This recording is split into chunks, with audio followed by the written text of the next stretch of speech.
ठीक है, ऑडिबल है। Yes sir. Okay okay. तो बता रहे थे कि तुम्हारा क्या बता दिए थे तुम्हारा कि तुम्हारा जब रोटेशनल मूवमेंट ट्रांसलेशनल मूवमेंट से ज्यादा हो जाए, या फिर जब तुम्हारा ट्रांसलेशनल मूवमेंट रोटेशनल मूवमेंट से ज्यादा हो जाए, तो क्या क्या क्या इफेक्ट होता है। अब आई थिंक याद हो गया होगा सबको कि फ्रिक्शन ज्यादा है, दैट मीन्स हमारा ट्रांसलेशनल मूवमेंट हो जाएगा, रोटेशनल मूवमेंट नहीं होगा। इसका इम्पैक्ट ये भी होता है कि हमारे टायर बर्न आउट हो जाता है। दूसरा ये बताएं कि फ्रिक्शन कम है, फ्रिक्शन कम है तो सोच लेना कि हमारा जो भी गाड़ी का ब्रेक शू है वो गाड़ी के व्हील को पकड़ेगा ही नहीं, व्हील को नहीं पकड़ेगा, पूरा तेजी से वो रोटेट करते रहेगा, उतना तेजी से रोटेट करेगा जितना तेजी से वो चलेगा नहीं। तो जब जितना तेजी से रोटेट करेगा चलेगा नहीं, तो इसका इम्पैक्ट होगा कि व्हीकल का कोई मूवमेंट ही नहीं होगा, आगे ही नहीं जा पाएगा, बस गाड़ी का चक्का बस वहीं पे घूमते रह जाएगा, नाचते रह जाएगा। दूसरा, इसको विजुअलाइज करने के लिए भी एग्जाम्पल बता दिए कि तेजी से जाओ, वो कंडीशन मारो तो तुम्हारे गाड़ी का टायर बर्नआउट हो जाएगा। दूसरा ये भी बताएं कि कभी मडी एरिया में या फिर जब वेट सरफेस होता है, गीला सरफेस है, तो वहां पे गाड़ी के चक्कर को फंसते हुए तुम लोग देखे ही होगे। तो ये दूसरा कंडीशन है कि तुम्हारा रोटेशनल मूवमेंट होते रहता है, ट्रांसलेशनल मूवमेंट नहीं होता। तो एक ये चीज बताया कि जब रोटेशनल मूवमेंट हो ट्रांसलेशनल मूवमेंट ना हो तो ये चला जाएगा तुम्हारा स्लिप। जब तुम्हारा ट्रांसलेशनल मूवमेंट हो रोटेशनल मूवमेंट ना हो तो इसको हम बोल दिए स्किड। अब प्योर स्किडिंग प्योर स्लिपिंग का केस जो पूछा था वो भी पता चल गया। Pure skidding that means rotational movement is equal to 0, pure slipping that means translational movement is equal to 0।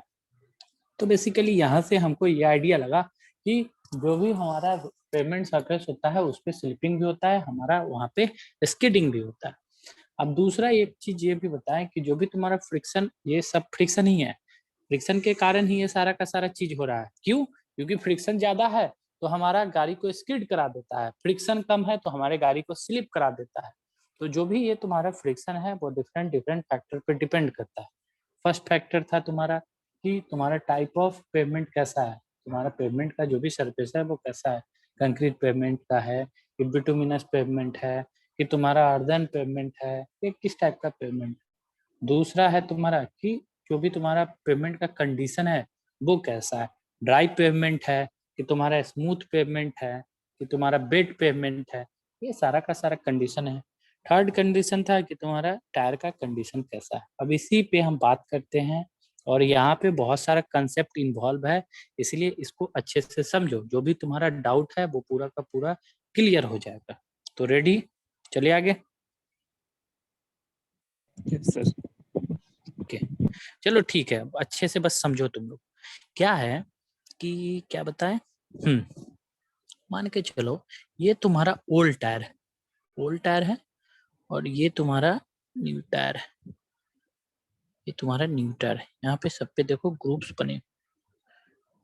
बने हुए हैं। नए टायर में हम देखते हैं कि जो भी उसका थ्रेड होता है वो बना हुआ रहता है, और पुराने में क्या रहता है कि पुराना का जो भी रहता है वो पूरा का पूरा घिस जाता है।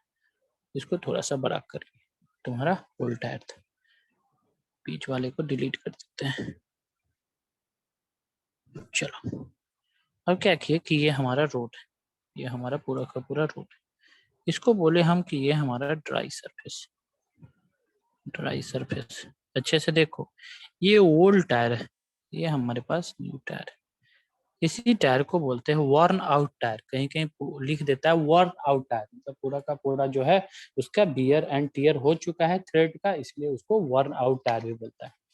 अब खुद हमको एक चीज बताओ कि किस टायर का तुम्हारा सरफेस एरिया ज्यादा हो।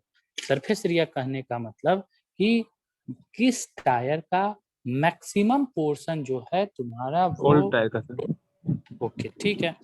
तो कोई हमको बताया तुम्हें में से कि सर हमारा जो भी ओल्ड टायर है, ओल्ड टायर है, इसका हमारा सरफेस एरिया ज्यादा, इसका सरफेस एरिया ज्यादा इसीलिए क्योंकि देखिए सर यहाँ पे पूरा का पूरा इसका पोर्शन जो है ये ओल्ड हो चुका है, वर्न आउट हो चुका है, कोई इसमें थ्रेड नहीं है, तो ये पूरा का पूरा इसे रोड से चिपक के चलेगा। ठीक है, तो रोड से चिपक के चलेगा। दूसरा चीज ये है कि जब तुम हमको एक चीज बताओ, यहाँ पे जब इसका थ्रेड है, इसका जब यहाँ पे पूरा का पूरा थ्रेड है तो बस थ्रेड वाला पोर्शन ही यहाँ पे आएगा, फिर ये आगे बढ़ेगा इसका थ्रेड वाला पोर्शन आएगा, तो आई थिंक इसका बोल सकते हैं क्या कि इसका बस थ्रेड वाला पोर्शन बीच में तो इसका कटा हुआ रहता है। नया टायर को देखना, ऊपर उसका ग्रुप्स बना हुआ रहता है, जैसे कि देखो, वेट करो, new and old tyre and old tyre.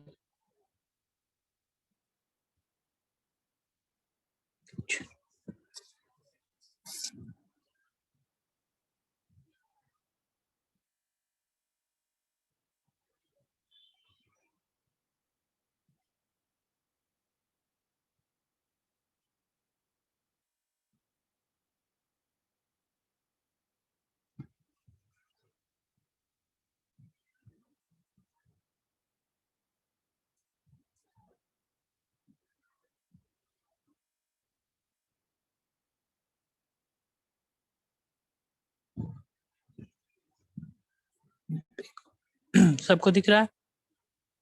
Yes sir. तो देखो ये तुम्हारा है ओल्ड, दिख ही रहा है कि पुराना है, वर्न आउट हो चुका है, और ये अभी थोड़ा सा न्यू है।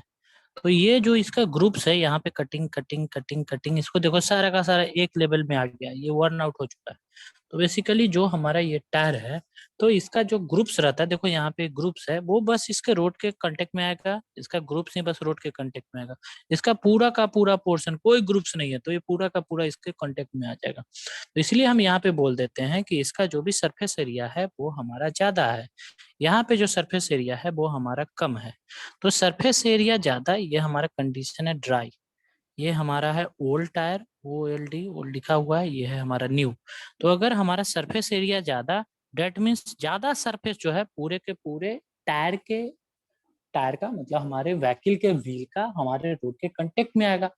यहाँ पे जो भी हमारा व्हील है वो उसका ग्रुप सी कांटेक्ट में आएगा, डेट मीन सरफेस एरिया कम। तो खुद से विजुअलाइज करो, जब तुम्हारा ज्यादा का ज्यादा पोर्शन व्हील का रोड के कांटेक्ट में आएगा, डेट मीन्स ज्यादा का ज्यादा फ्रिक्शन होगा। अब जहां कम ही कांटेक्ट में आएगा, डेट मीन्स वहां पे कम फ्रिक्शन होगा। तो ऐसे हम बोल सकते हैं कि अगर ड्राई कंडीशन है, कंडीशन इज ड्राई, तो हमारा जो भी फ्रिक्शन का वैल्यू होता है वो ओल्ड टायर में ज्यादा होता है न्यू टायर से। क्यों? क्योंकि ओल्ड टायर में सरफेस एरिया जो है हमारा ज्यादा हो गया। डेट मीन्स हम ये भी बोल सकते हैं कि जैसे ही हमारा ड्राई कंडीशन है, हमारा ओल्ड टायर में फ्रिक्शन ज्यादा हो गया, डेट मीन्स हमारे ओल्ड टायर में हमारे स्किडिंग का चांस बहुत ज्यादा है। सरफेस पूरा का पूरा ड्राई है, बरसात नहीं है, देखो पूरा का पूरा सरफेस ड्राई है, और वहां पे तुम्हारा अगर चक्का पुराना है, पुराना चक्का गाड़ी का यूज कर रहे हो, तो वहां पे तुमको गाड़ी की स्लिपिंग होने का ज्यादा चांस है। वही अगर नया टायर है तो वहां पे फ्रिक्शन कम होता है ड्राई सरफेस पे, तो वहां पे तुम्हारे गाड़ी के स्किडिंग का चांस नहीं है, वहां पे तुम्हारा गाड़ी स्लिप कर जाएगा, लेकिन तुम्हारा वहां पे गाड़ी स्किड नहीं करेगा। तो ये ऐसे समझ सकते हो कि अगर तुम्हारा ड्राई सरफेस है तो उस सरफेस सर में। तो हाँ बोलो। इंटरलॉक विथ करेगा अगर अगर इसमें जैसे कि ये क्या बोले इसको, मतलब जो कटा कटा है ना सर, तो उसको वो तो इंटरलॉक भी करेगा ना पेवमेंट के साथ, तो उससे फ्रिक्शन बढ़ेगा ना। क्या इंटरलॉक करेगा? जैसे sir road surface plane plane तो हाँ बोलो। रहता नहीं है, वो भी तो ऊबड़ खाबड़ रहता है, मतलब एग्रीगेट निकला तो निकला होता है, नहीं, तो एग्रीगेट उससे निकला निकला इंटर नहीं रहता है। हाँ सुनो, उसको हम लोग बोलते हैं अनइवननेस ऑफ रोड। तो बेसिकली हमारा प्राइम एम ये होता है कि अगर हम इंजीनियर है तो हम अपने रोड में अनइवननेस को जितना कम से कम करें। भले ही अगर अनइवननेस हो रखा है या फिर जो भी हमारे रोड में है, तो वो हमारे लिए अच्छा बात तो है नहीं, क्योंकि अगर अनइवननेस हम लोग कैलकुलेट करते हैं, उसका एक रेंज है, IRC रेंज दिया है कि 1000 mm/किलोमीटर, 1500 mm/किलोमीटर। तो हमारा IRC बोला है कि 500 mm/किलोमीटर से भी कम रखना है। तो जब उसके ही वैल्यू को हमको कम रखना है, तुम बोलोगे सर जो एग्रीगेट है वो इसके अंदर वाले में फंस जाएगा, ऐसे जो एग्रीगेट हमारा निकला हुआ है वो फंस जाएगा। ऐसा कभी होता है क्या? अगर ऐसा होगा तो साइकिल तो बराबर पंक्चर होते चलेगा। बात समझ में आया? यस सर, हम तुमको ये हमको लगा बताएं कि अगर हमारा ओल्ड टायर है, यस हाँ, सर। अगर हमारा, तो वो हमारे लिए खराब बात है। हमारा बेसिकली इंजीनियर का क्या काम होता है? इंजीनियर का काम यही होता है, अब उसका काम नहीं है कि वो रोड बनाएगा, उसका काम यही है कि वो बम्प इंडिकेटर लेके पूरे के पूरे रोड पे दौड़ाएगा और अपने रोड के अनइवननेस को चेक करेगा। जब वो अपने रोड के अनइवननेस को चेक करेगा, फिर वो बता देगा अपना जो भी कॉन्ट्रैक्टर है कि भाई हम पूरा का पूरा रोड को 5 किलोमीटर देख के आए हैं, देखो इसमें इतना जो है अनड्यूलेशन तुम्हारा आया है, ये पूरा का पूरा उभर खाबर हमको अनइवननेस तुम्हारे रोड में मिला है, कैसा रोड बनाए हो, फिर से इसको ठीक करो, ये करो वो करो। बेसिकली इंजीनियर का ये काम है, हमको पूरा का पूरा कोशिश करना है कि हमारा रोड है वो स्मूथ बने, ऐसा कि अनइवननेस या फिर अनड्यूलेशन हमारे रोड में रहे। क्योंकि हमारा आईआरसी बोलता है कि 500 से भी कम तुम रखो, जितना कम रखोगे उतना तुम्हारे गाड़ी के टायर का लाइफ रहेगा, उतना तुम्हारा फ्यूल कंजम्पशन कम होगा, उतना तुम्हारा गाड़ी का जो भी तुम्हारा मेंटेनेंस कॉस्ट है वो कम हो जाएगा। अब अनड्यूलेशन अनइवननेस बहुत ज्यादा है, गड्ढा उड्ढा है, अब 2000 5000 तो हमारे गाड़ी की तो जो शॉक अब्जॉर्बिंग पावर है या फिर जो भी हमारा गाड़ी खराब हो जाएगा। अब चाईबासा टू कॉलेज जाते रहो, इतना रोड खराब है कि तुम्हारा गाड़ी अगर ट्रिपल लोडिंग में जाओ 1.5 महीना में तुम्हारे गाड़ी को सर्विसिंग कराना होगा। तो ऐसा ये सारा का सारा चीज प्रैक्टिकल ऑब्जर्वेशन है, क्योंकि अच्छे हम विजुअलाइज करवाते हैं। तो यहाँ पे हम ये बताएं कि हमारा सरफेस एरिया ज्यादा ओल्ड टायर में, सरफेस एरिया ज्यादा दैट मीन्स हमारा पूरा का पूरा ओल्ड टायर जो है रोड से चिपक के चलेगा, रोड से चिपक के चलेगा तो ज्यादा रिलेटिव मोशन होगा हमारे पेमेंट सरफेस और हमारे टायर के व्हील के बीच में, तो ज्यादा रिलेटिव मोशन दैट मीन्स ज्यादा फ्रिक्शन। नया है तो नया का जो भी अभी उसका वियर एंड टीयर नहीं हुआ है, तो उसका जो भी ग्रुप्स जो नया नया निकला हुआ है वही हमारे रोड के सरफेस से टच होकर चलेगा, पूरा का पूरा पार्ट्स उससे टच होकर नहीं चलेगा।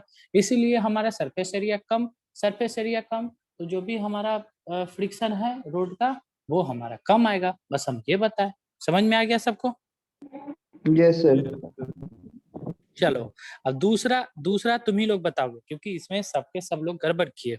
क्या है कि मान के चलो ये तुम्हारा ये एक सरफेस है, वेट सरफेस है, ये ओल्ड और ये न्यू, तो हमको टायर दिखाने का जरूरत नहीं है क्योंकि ओल्ड और न्यू तुम लोग देख चुके हो। ये तुम्हारा था ओटी, ये था तुम्हारा एनटी।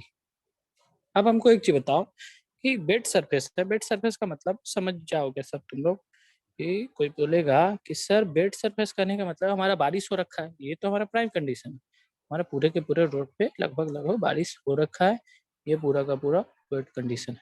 या फिर हमारा एडवर्स कंडीशन है, मड बन गया है पूरा का पूरा रोड पे। क्या हुआ, ऐसे रोड था हमारा, इधर हमारा शोल्डर है, मिट्टी का है, कोई गाड़ी वाला गया, बारिश हो रखा है, उसके व्हील में लगा और पूरा का पूरा ये रोड पे आया, तो आ ही जाता है। हम लोग जनरली ऑब्जर्व करते ही हैं, एनएच पे भी, एसएच पे भी, किसी भी रोड पे हमारा वेट सरफेस हो ही जाता है। तो वेट सरफेस दैट मींस हमारा मॉइस्चर अवेलेबल है न्यू या तो टायर में ज्यादा होगा सर। अच्छा कोई बोले कि सर न्यू टायर में हमारा फ्रिक्शन ज्यादा हो, क्यों ज्यादा होगा? क्योंकि सर वो अपना जो अपना ठीक क्या बोलते हैं, शू जो निकला होता है उसके कारण वो अच्छा पकड़ होगा रोड पे। अच्छा शू के कारण वो रोड को, अच्छा शू के कारण वो अच्छा बारिश को पकड़ लेगा? अरे वो सब नहीं है, देखो संतोष क्या है, देखो यहाँ पे क्या है, हमारा एक कंडीशन आता है लुब्रिकेशन का। लुब्रिकेशन में क्या है कि जैसे ही तुम सॉइल में भी पढ़े होगे कि तुम्हारा नेगेटिव स्किन फ्रिक्शन होता है, तो वहाँ पे हम लोग लुब्रिकेशन कर देते हैं। कहीं भी अगर तुम्हारा फ्रिक्शन, अब मान के चलो यहाँ पे तुम्हारा पूरा का पूरा बारिश का पानी, यहाँ पे तुम्हारा बारिश का पूरा पानी है या फिर मड है, मड क्या करेगा कि ओल्ड टायर जो है तुम्हारा, ओल्ड टायर इसका पूरा का पूरा यहाँ पे सरफेस ये स्मूथ है, इसमें अच्छा से लुब्रिकेशन कर देगा, अच्छा से लुब्रिकेंट का काम करेगा। और दूसरा ये चीज भी देखो कि इसका सरफेस एरिया ज्यादा है, इसका सरफेस एरिया ज्यादा है, अच्छा से लुब्रिकेशन किया, लुब्रिकेशन भी ज्यादा। और क्या होगा कि जैसे ही इसका लुब्रिकेशन ज्यादा हो जाएगा तो हमारा क्या होगा, लुब्रिकेशन ज्यादा दैट मीन्स हमारा यहाँ पे जो भी पेमेंट सरफेस है और टायर के बीच में हमारा दूसरा मटेरियल आ गया, दैट मीन्स यहाँ पे हमारा फ्रिक्शन का वैल्यू कम हो जाएगा। खुद सोचो, सरफेस एरिया ज्यादा है, हमारे यहाँ पे लुब्रिकेशन भी ज्यादा है, जैसे ही ज्यादा लुब्रिकेशन हो जाएगा तो हमारे बीच में, हमारे रोड और हमारे हमारे जो भी व्हील है उसके बीच में तो मड आ गया, तो फ्रिक्शन रिलेटिव मोशन होने ही नहीं देगा यहाँ पे, तो हमारा यहाँ पे फ्रिक्शन का वैल्यू कम आ जाता है। तो बरसात के दिन में ओल्ड टायर में फ्रिक्शन का वैल्यू बहुत कम, फ्रिक्शन का वैल्यू कम, तो इसको हम रिलेट कर लेंगे कि बरसात के दिन में अगर हम ओल्ड टायर से चलते हैं तो वहां पे हमारा गाड़ी का स्किडिंग हो जाता है, वहां पे हमारे गाड़ी का स्किडिंग हो जाता है। तो क्यों? क्योंकि हमारा फ्रिक्शन कम, और जैसे ही हमारा फ्रिक्शन कम होगा कि पीछे हम पर क्या है कि हमारा स्किडिंग हो जाता है। अब न्यू टायर है, तो न्यू टायर में क्या होगा कि यहाँ पे जो भी ग्रुप्स बना हुआ है, यहाँ पे ग्रुप्स बना हुआ है, यहाँ पे ग्रुप्स बना हुआ है, एक तो इसका सरफेस एरिया कम, और बस जो भी तुम्हारा लुब्रिकेशन होगा इसके ग्रुप्स में होगा। बाद बाकी जो मॉडवुड है, तो लुब्रिकेशन मतलब जो एक ग्रुप्स और दूसरा ग्रुप्स है उसके बीच में जो खाली जगह होगा, अच्छे से समझो, जो हमारे टायर का एक ग्रुप्स है उसके बगल में दूसरा ग्रुप्स है, फिर तीसरा ग्रुप्स है, 3 लेयर में हमारा टायर था, ऐसे ऐसे पूरा का पूरा था। यहाँ पे एक ग्रुप्स था, इसके बीच में खाली जगह, फिर इसके बीच में टायर देखे ही होंगे।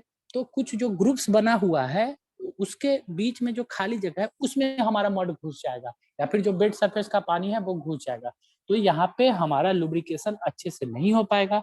जब लुब्रिकेशन ही अच्छे से नहीं हो पाया, दैट मीन्स हमारा जो पेवमेंट सरफेस है और हमारा जो ये तुम्हारा मड है, पेवमेंट सरफेस है और मड है और टायर है, उसके बीच में हमारा फ्रिक्शन ज्यादा हो जाएगा। तो याद रखना, अगर तुम्हारा नया टायर है तो वहां पे तुम्हारा फ्रिक्शन ज्यादा हो जाता है, अगर तुम्हारा बेड सरफेस है तो। समझ में आया सबको? Yes, sir. ठीक है, ठीक, ओके। तो ये सारा का सारा तुम्हारा एक कंसिडरेशन था, आई थिंक, कि हमारा फ्रिक्शन क्या करता है, ड्राई कंडीशन है तो क्या होगा, वेट कंडीशन है तो क्या होगा, ये सब कुछ अच्छे से कवर हो गया। नेक्स्ट चलते हैं अब आगे। आगे चलते हैं तो तुम ही लोग से पूछ देते हैं। देखो अब समझ गया होगा तुम लोग, तो खुद बता दोगे।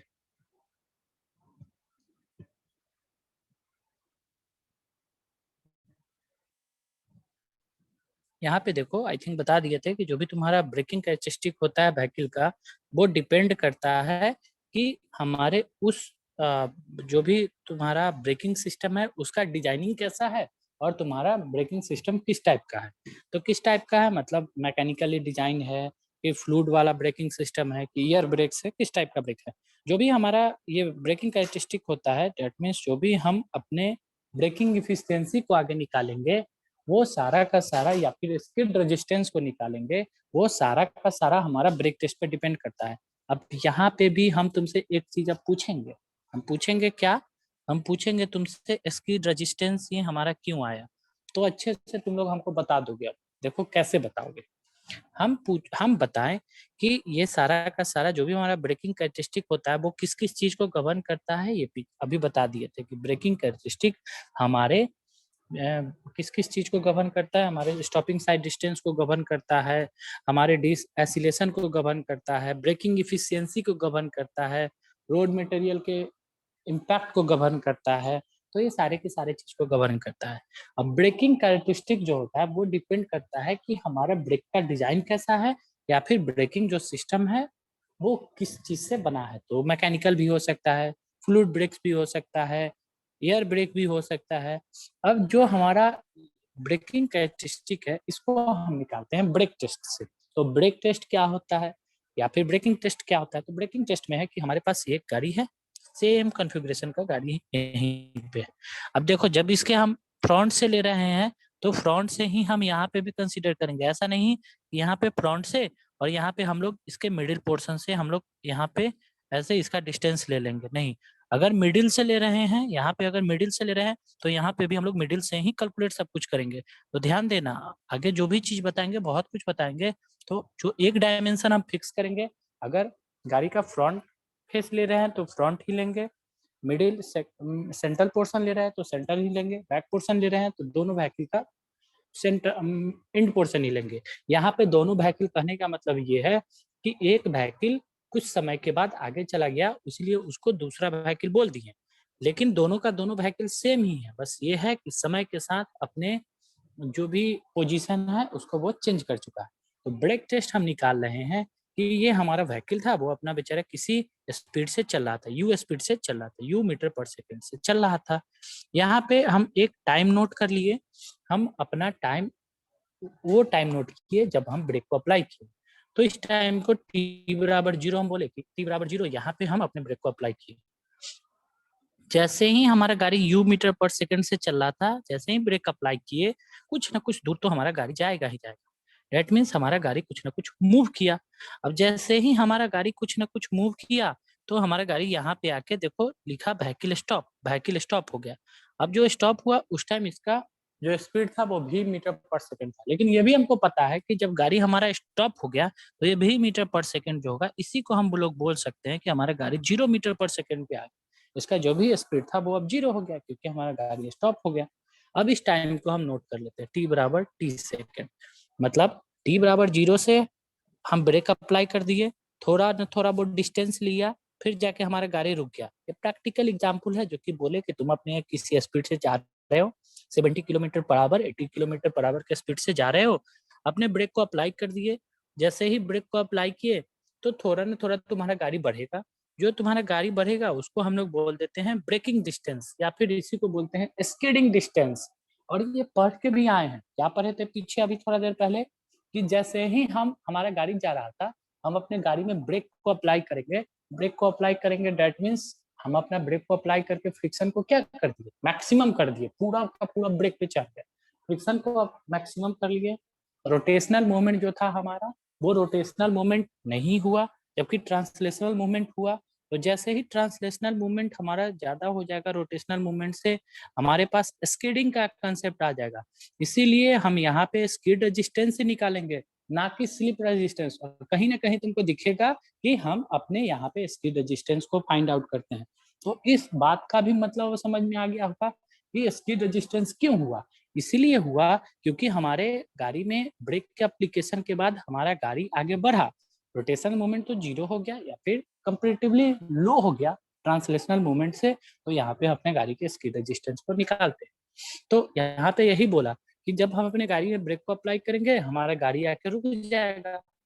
गाड़ी जैसे ही रुकेगा, तो यहाँ पे हम देख रहे हैं कि हमारे पास यू मीटर पर सेकंड भी है, हमारे पास एक लेंथ एल मीटर भी है, हमारे पास टाइम भी है कि टाइम इतना फलना सेकंड में हमारा गाड़ी जो है जाके रुक गया। तो बेसिकली हमारे पास 3 चीज है, और वो 3 चीज में अगर हमारे पास 2 चीज पता रहता है तो हम अपने स्किड रेजिस्टेंस को फाइंड आउट करते हैं। देखो यहाँ पे लिखा, in this test brake are applied till the vehicle come to a stop and any 2 of 3 parameters are noted to find skid resistance। अब समझ में आ गया होगा कि हम यहाँ पे skid resistance ही क्यों बोल रहे हैं और skid resistance का हमारा सिग्निफिकेंस क्या है। सबको समझ में आ गया कि skid क्या हुआ? Yes sir. समझ में आ Yes, गया? sir. Yes, sir. तो देखो यहाँ पे बेसिकली हमारे पास 3 चीज आए, एक ब्रेकिंग डिस्टेंस एलिमीटर का, फिर हमारे पास आया इनिशियल स्पीड जो था u का आया हमारे पास इनिशियल स्पीड, फिर acceleration due to actual duration of brake application, ये तुम्हारा t का आया।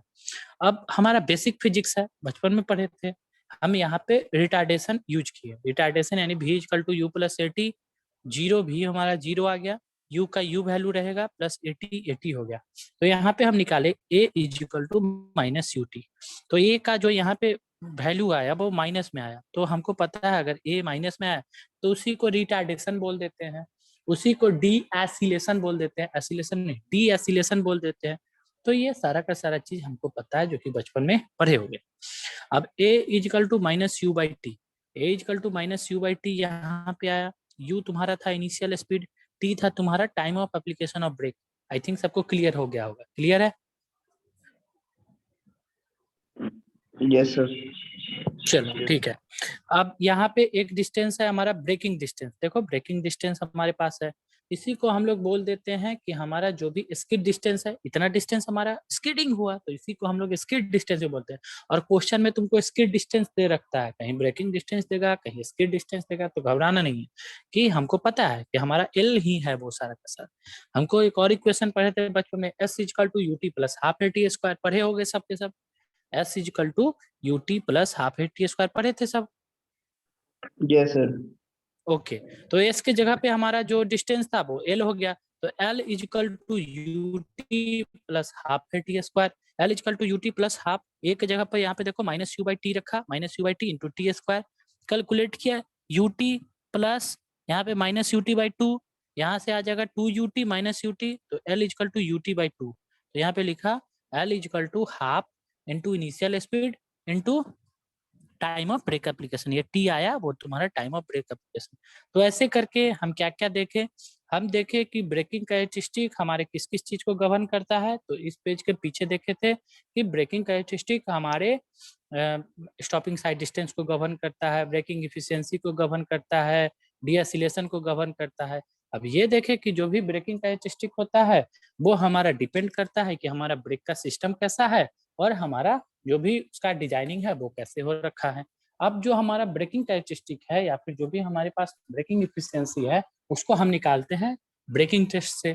ब्रेकिंग टेस्ट क्या था, हम अपने व्हीकल को लिए और उसमें जो भी था ये ऊपर सब कुछ किए।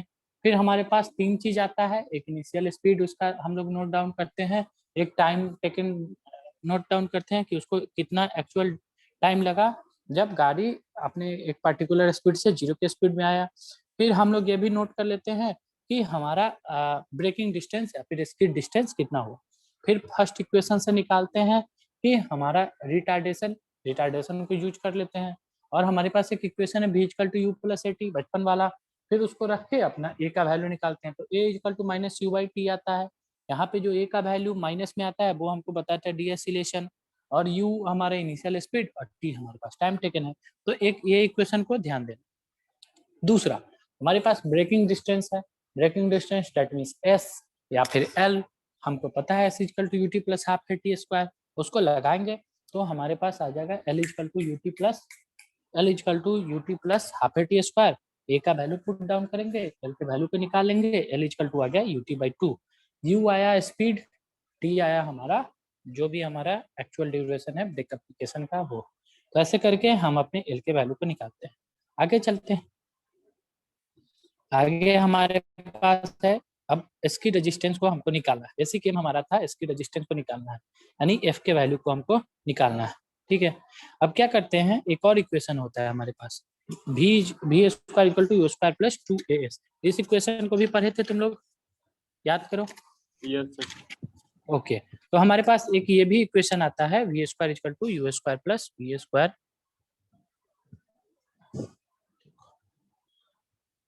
Square is equal to u square plus 2as। अब क्या था, as के जगह पे यहाँ पे हम l पुट कर दिए तो v square equal to u square. यहाँ पे जो खाली किया ना sir force is equal to F m g, वही समझ में आया, एफ कहाँ सा है, खाली एम जी ना होता है।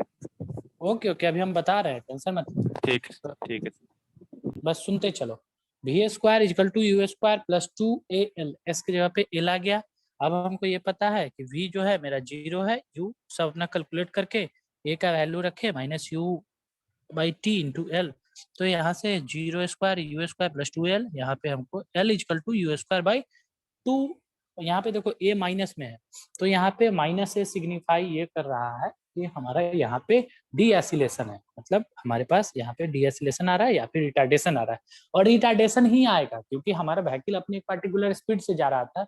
एसिलेशन तो तब आता है जब हमारा गाड़ी स्टॉप है, रुका हुआ है, तो हम अपने गाड़ी को स्टार्ट करते हैं और पूरा तेजी से बढ़ाते हैं तो हमारा गाड़ी एसिलेशन में आता है। या फिर ये भी करते हैं कि हम अपने गाड़ी को 30 किलोमीटर पर आवर से जा रहे थे, हमको याद आया कि मेरा दोस्त पीछे से हमको ओवरटेक करके निकला, अब उसको हमको हराने के लिए, उसको ओवरटेक करने के लिए हमको अपने गाड़ी को एसिलेट करना पड़ेगा। एसिलेट करेंगे तो 30 से 50, 60, 70 लेके जाएंगे, लेकिन यहाँ पे हमारा गाड़ी तो यू स्पीड से जा रहा था 70 किलोमीटर पर आवर से, उसको 0 पे लाना है। तो यहाँ पे हमारा डी एसिलेशन ही होगा, हमारा रिटार्डेशन ही होगा, तो और कुछ नहीं। यहाँ पे हमारा सारा का सारा डीएसिलेशन और रिटार्डेशन। नेक्स्ट है कि हमारा यहाँ पे बेसिक रिक्वायरमेंट था स्किड रेजिस्टेंस को फाइंड आउट करना। स्किड रेजिस्टेंस को फाइंड आउट करने के लिए हम अपना यहाँ पे एनर्जी कंजर्वेशन या फिर एनर्जी इक्वेशन को लगाते हैं। तो एनर्जी इक्वेशन को लगाते हैं, यहाँ पे अच्छे से संतोष और जो भी हो तुम लोग समझो, क्योंकि पूछे हो कि सर यहाँ पे बस नहीं समझ में आ रहा है। तो देखो यहाँ पे क्या कर रहे हैं कि हमारे पास बेसिक इक्वेशन है कि change in kinetic energy is equal to work done. अब ये जो वर्क है ये कौन करेगा, ये तुम्हारा वर्क डन होगा फ्रिक्शन के द्वारा। फ्रिक्शन भी अपना कुछ ना कुछ काम करेगा, तो ये तुम्हारा वर्क डन जो है ये वर्क डन बाय फ्रिक्शन होगा। तो यहाँ पे kinetic energy, change in kinetic energy equal to final kinetic energy minus initial kinetic energy. तो final kinetic energy half m v square, initial half m u square. M भी की जगह पे 0 आएगा तो 0 आ गया, यू का आ जाएगा ऑटोमेटिक, यहाँ तक आया। अब बात ये है कि वर्क डन को हम -FYL कैसे लिखें। तो देखो, जब इसका पीछे वाला डायग्राम देखोगे, अब अच्छे से देखो, यहाँ पे देखो, इसका पीछे वाला डायग्राम जब देखोगे तो यहाँ पे पाओगे, यहाँ पे जो भी तुम्हारा फ्रिक्शन हो रहा है, यहाँ पे देखो F दिखा रहा है, यहाँ पे भी फ्रिक्शन F दिखा रहा है, और तुम्हारा जो भी इसकी रेजिस्टेंस है वो तुम्हारा इस डायरेक्शन में हो रहा है, L मीटर इस डायरेक्शन में हुआ है, और फ्रिक्शन तुम्हारा इस डायरेक्शन में जा रहा है। तो यहाँ पे जो फ्रिक्शन डेवलप हुआ है वो तुम्हारे डिस्प्लेसमेंट के डायरेक्शन के अपोजिट है। तो पहला चीज, जो वर्क डन हम निकाल रहे हैं, जो फ्रिक्शन किया है, वहां पे साइन आएगा तुम्हारा निगेटिव का। यहाँ पे वर्क डन हम लिख सकते हैं फोर्स इनटू डिस्प्लेसमेंट, यहाँ पे फोर्स आएगा मेरा फ्रिक्शनल फोर्स, तो वहां पे लिख देंगे फ्रिक्शनल फोर्स इनटू डिस्टेंस। तो फ्रिक्शनल फोर्स का वैल्यू तुम्हारा चला जाएगा F इंटू एल। अब जो तुम्हारा फ्रिक्शनल फोर्स है वो F इंटू एल जाएगा, लेकिन यहाँ पे वर्क डन निगेटिव भी होता है, जो बचपन में पढ़े होंगे। वर्क डन या फिर यहाँ पे जो फ्रिक्शनल फोर्स है वो निगेटिव आ जाएगा। क्यों? क्योंकि ये डिस्प्लेसमेंट के अपोजिट है, डिस्प्लेसमेंट इधर हो रहा था, फ्रिक्शन फोर्स इधर आ रहा था। अगर हमारा जिस डायरेक्शन में डिस्प्लेसमेंट है उसी डायरेक्शन में अगर हमारा फ्रिक्शनल फोर्स भी एक्ट करता तो हमारा यहाँ पे F इंटू एल होता, लेकिन वहां पे देखोगे friction force equal to -F/L है। तो -F/L क्यों आया? इसके लिए ये कंसेप्ट है कि हमारा फ्रिक्शन जो भी है फ्रिक्शनल फोर्स वो हमारा यहाँ पे जो डिस्टेंस है उसके अपोजिट लग रहा है। सेम डायरेक्शन में लगता तो F इंटू एल आता। तो यहाँ पे देखो F इंटू एल आया हो, बस वर्क डन ही है इसके द्वारा, फ्रिक्शनल फोर्स के द्वारा। तो यहाँ पे देखो, यहाँ हमको अब राइट साइड में, लेफ्ट साइड में कोई दिक्कत नहीं है, लेफ्ट साइड में यहाँ पे आके हम रुक गए, यहाँ पे आके रुक गए। अब फ्रिक्शन फोर्स आया -F/L, और -F/L क्यों आया? क्योंकि यहाँ पे फ्रिक्शन जो डेवलप कर रहा है वो डायरेक्शन ऑफ डिस्प्लेसमेंट के अपोजिट लग रहा है, इसलिए हम लोग निगेटिव साइन यहाँ पे दे दिए। अब हमको बचपन में पता है एक इक्वेशन आता था F equal to mu into N. अब यहाँ पे F equal to mu, N के जगह पे हम लोग लिख देते हैं W, यानी जो नॉर्मल फोर्स है वो वेट के बराबर कर देते हैं। अब हमको ये भी पता है कि जो म्यू है इसको, ये भी तुम्हारा फ्रिक्शन का कोफिशिएंट ही है, तो इसको F के बराबर लिख देंगे, और इसी F को फ्रिक्शन कोफिशिएंट या फिर इसकी रेजिस्टेंस बोल देंगे। और W के बारे में हमको पता है कि W इक्वल टू होता है mass into acceleration due to gravity. तो यहाँ पे जो भी तुम्हारा म्यू इंटू W था, इसको हम यहाँ पे लिख देंगे F m इंटू जी। तो यहाँ पे F को ही हम पूरा का पूरा लिखे म्यू इंटू एन, F को ही पूरा का पूरा लिखे म्यू इंटू डब्ल्यू, एन को W नॉर्मल फोर्स को जो भी था हमारा उसको वेट के बराबर कर लिए। W के बारे में हमको पता है कि mass into acceleration due to gravity, mu जो था तुम्हारा और कुछ नहीं, इसकी रेजिस्टेंस या फिर फ्रिक्शनल कोफिशिएंट था, इसको F लिख लिए। तो हमारे पास यहाँ पे कंप्लीट जो F का वैल्यू आ गया वो आया स्कीड रेजिस्टेंस या फिर फ्रिक्शनल कोफिशिएंट इनटू mg। अब इसी वैल्यू को हम यहाँ पे उठा के लेके आके रख दिए। देखो F इंटू mg, और L तो मेरे पास पहले से था ही, तो L का L आ गया। आई थिंक समझ में आया? Yes sir. समझ में आ गया? समझ में आ गया संतोष? यस सर, आ किसी गया। को? ओके, तो यहाँ पे कुछ नहीं था, मेरा वर्क डन था फ्रिक्शन फोर्स के द्वारा, उसको F इंटू एल लिखे। F तुम्हारा जनरल इक्वेशन है म्यू इंटू एन का, एन को W लिखे, W mg गया, फिर ऐसे करके हम -mg F mg into L यहाँ पे कर लिए।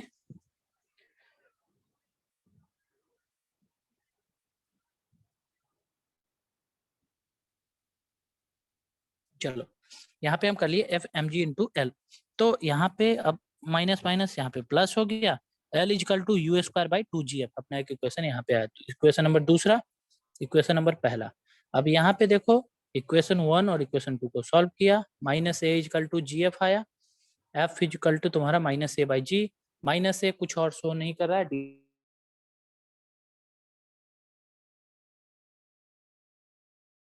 ds यहाँ एक्सीलरेशन ड्यू टू ग्रेविटी। तो ये इस फार्मूला को याद रखना, यही तुम्हारा जो तुम्हारा स्कीड रेजिस्टेंस है डेवलप, जो ब्रेक टेस्ट के दौरान जो तुम्हारा स्कीड रेजिस्टेंस डेवलप हो रहा है वो तुम्हारा इतना ही स्कीड रेजिस्टेंस तुम्हारा डेवलप कर रहा है, यही तुम्हारा स्कीड रेजिस्टेंस डेवलप कर रहा है। अब हमारे पास आता है ब्रेकिंग इफिशियंसी। ब्रेकिंग इफिशियंसी मतलब हमारा कितना जो है हमारे ब्रेक का इफिशियंसी है। तो ब्रेकिंग इफिशियंसी के लिए हम लोग, ये हमारे पास फार्मूला है। अब ब्रेकिंग इफिशियंसी को हम NB से डिनोट करते हैं।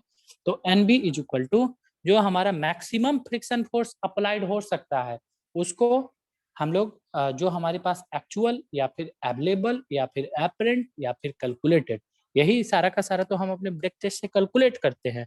तो एफ एपरेंट बोलो, इसको एफ एपरेंट बोलो, एफ अवेलेबल बोलो, एफ कैलकुलेटेड बोलो, ये इसको जो भी बोलो, ठीक है। तो इसको हम लोग जो भी हमारे पास मैक्सिमम वैल्यू है उससे कैलकुलेट कर लेते हैं, ये हमको ब्रेक इफिशियंसी हमको वैल्यू निकाल के दे देता है। अब जो हमारे पास एफ का मैक्सिमम वैल्यू है ये भी हमको पता है, मेरा आईआरसी दे रखा है एक पार्टिकुलर स्पीड के लिए, हमको पता है कि हमारा जो भी फ्रिक्शन का कोफिशिएंट होगा वो हमको पता है, और ऐसे भी हमको पता है कि जो भी हमारा फ्रिक्शन का वैल्यू होता है वो लेटरल डायरेक्शन में 0.15 होता है और लॉन्गिट्यूडिनल डायरेक्शन में हमारे पास 0.35 टू 0.4 होता है। अब तुम में से कोई हमको ये बताओ कि अगर हमारे गाड़ी का स्पीड ज्यादा है, अगर स्पीड ऑफ व्हीकल ज्यादा है तो उस केस में हमारा फ्रिक्शन क्या होगा, फ्रिक्शन कोफिशिएंट क्या होगा, और हमारा आईआरसी भी एक पार्टिकुलर अपना इसका रेंज दिए हुए है। बताओ कोई। देखो सेशन जब एक्सपायर हो जाए तो ज्वाइन करना, एक दो क्वेश्चन है उसको तुम लोग सॉल्व करने का कोशिश करना, वो दिखा देंगे, 10 मिनट का मैक्सिमम लेंगे, उसका छोड़ देंगे। क्वेश्चन मेरा ये है कि अगर तुम्हारे गाड़ी का स्पीड ज्यादा है तो चार्ज में लगा लो तुम, क्योंकि वो 2-3 क्वेश्चन हमारे गेट का क्वेश्चन है, इसलिए हम सोच रहे हैं कि उसको कवर कर दें। 2 क्वेश्चन है गेट का, उसको करा देंगे छोड़ देंगे। हमारा क्वेश्चन ये है कि अगर तुम्हारे गाड़ी का स्पीड ज्यादा है तो उस केस में फ्रिक्शन क्या होगा।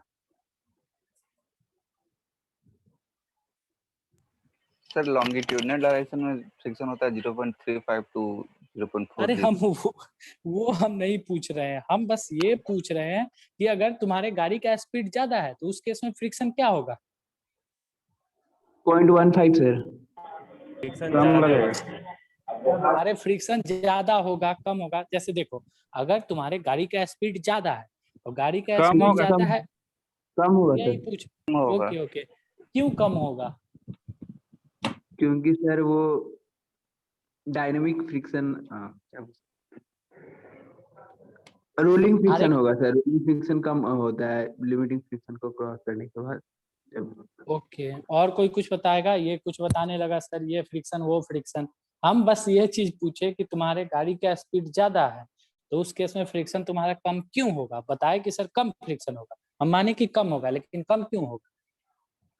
अरे कम इसलिए होगा क्योंकि तुम्हारा गाड़ी हवा से बात करेगा, हवा से बात करेगा मतलब गाड़ी के टायर को कम टाइम मिलेगा पूरा का पूरा को पेमेंट, मतलब इतना तेजी से तुम्हारा गाड़ी चल रहा है कि गाड़ी का जो भी व्हील है उसको कांटेक्ट एरिया मतलब उसको पेमेंट में कम मिलेगा।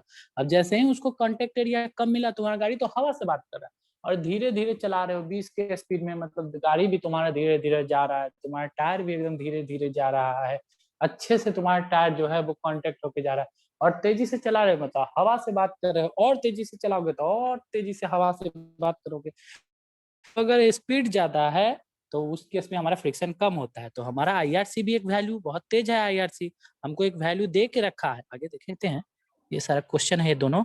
हमारा आईआरसी हमारे पास एक टेबल दे के रखा है कि देखो यहाँ पे हमारा फ्रिक्शन का वैल्यू है, यहाँ पे स्पीड है, तो ध्यान देना स्पीड अगर तुम्हारा ज्यादा जैसे जैसे बढ़ते जाएगा, स्पीड तुम्हारा बढ़ते जाएगा, यहाँ पे अब मान के चलो 80 किलोमीटर पर आवर स्पीड है तो वहाँ पे जो भी फ्रिक्शन का वैल्यू होता है वो लेस होता है यहाँ पे, तो यहाँ पे हमारे फ्रिक्शन का वैल्यू 0.35 आएगा। और वही हमारा स्पीड अगर 40 किलोमीटर